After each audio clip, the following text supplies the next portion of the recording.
अम्मी अम्मी अम्मी अबू अबू शायद कहीं गए हैं, जाने दो, जब तक मैं अपना घर काम कर लेती हूँ।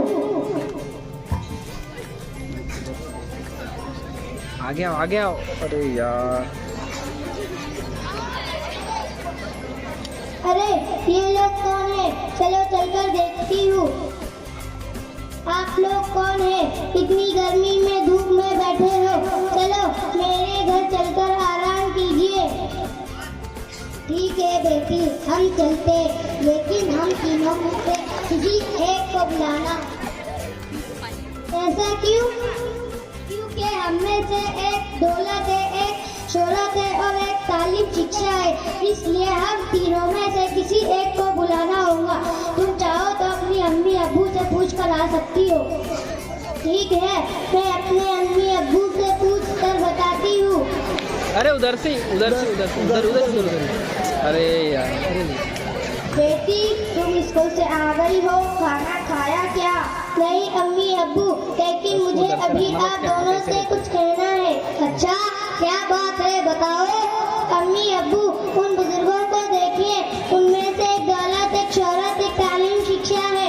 मैंने उन्हें हमारे घर बुलाया था, लेकिन उनका कहना है कि वो एक साथ किसी के घर नहीं जाते। तो बताइए अम्मी अब्बू, हमें किसे बुलाना चाहिए? मेरे ख्याल से तो दौलत को बुलाना चाहिए, अपने पास रुपया पैसा होगा। नहीं, मेरे ख्याल से तो हमें शोहरत को बुलाना चाहिए, उसकी वजह से हमारी इज्जत और शोहरत बढ़ेगी। उसकी दौलत को बुलाना चाहिए। नहीं शोहरत को, नहीं दौलत को, नहीं शोहरत को, नहीं दौलत को, नहीं शोहरत को, नहीं दौलत को। चलो एक काम करते हैं, हम दोनों तो अनपढ़ हैं, हमारी बेटी तो स्कूल जाती है और होशियार है, वो दौलत और शोहरत में से जिसे कहेगी हम उसे बुलाएंगे। बेटा बताओ, हम दौलत और शोहरत में से किसे बुलाए? अगर मेरी मानो तो हमें ना दौलत को और ना शोहरत को बुलाना चाहिए, बल्कि हमें तालीम शिक्षा को बुलाना चाहिए, क्योंकि तालीम शिक्षा के बगैर सब अधूरा है। सही कहा बेटा, तुम जैसा चाहती हो वैसा करो।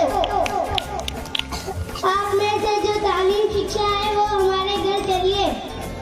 अरे ये क्या, आपने तो कहा था कि आप एक साथ किसी के घर नहीं जाते, फिर आप तीनों हमारे घर आ रहे हो। हाँ बेटी, अगर तुम दौलत और शोहरत को बुलाती तो सिर्फ दौलत और शोहरत ही तुम्हारे साथ चलते, मगर बेटी तुमने तालीम शिक्षा को ले जाना चाहा, तो बेटी जहाँ तालीम शिक्षा होती है वहाँ दौलत और शोहरत खुद ब खुद आ जाती है।